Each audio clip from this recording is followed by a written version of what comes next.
یا بری آگانی درجه منی کوه پگام من گو باری منی موتکانه گیفته منی گورانه گیفته من چو چاره من گو رو وطن در شما چی کار میکنی دولا که موسی دولا که دستور داده دی دو دندانه رو بکشی من گوری دو دندانه برای چی میکشی دو دندانه ما لازم داریم گوشتی باشون میکنیم چی کار داری بی دندانه بشی دولا که دستور داده این دینا در طلای هشت اصل من گو اینا طلای هشت اصل نیست اینا زنگ زده اینا خودشون زردن من دی نه بابا درش کن موکشان من گو موکش میدم کوچکه سنجامه گدر من دانتانان کو موکش گوجه که موسی داده که شاهیش نه من بابا شاهیش نه بند خدا یا بر من دی نه گوارج که ولکن نه مثلا کو موکش ولکن نه شی گوجیم دانتانان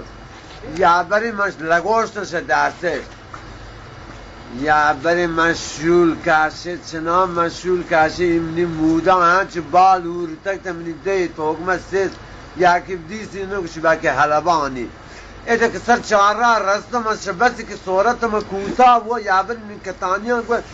چیز من چه چاره مگاله بابه پادستون مرده که چی گفت چی مگاله بابه پادستون اله بابه پادستون من پادا کتا دیادر کو چیز مندی چی چاره مندی او گوارج که کتانی کرده که پدا مشغول کاشه مندی گوارج کو ہوگا ودی پدا مشغول کاشه ایده که فلکی سره مرسته تو پدا مامه کوتا وہ من کہتا کتانی کو کچھ چیز پدا مندی کو یہ کہ گوارج سے کتانی دودھ دے گے مندی گوارج کی کتانیاں دودھ دے گا منزا من سیفگارد گیتم کتانیاں ریلیز کارا اگداتا سورات میں کہتا کہ بس کہ میں سورات گیتا خیلی میں سورات بات یہ نے سر ہاشتان میں گیستے میں پور کوڑتا ہے رہی من تو رہی ہوگا نو ایچ کا من گیب کوڑتنا کو یہ جنین بادر کو سبتی ودی ریشی یہ جنین گمنی تو بگلی من گواست گمنی گواتا سے تو ریو بعد شیب تا جدول لکا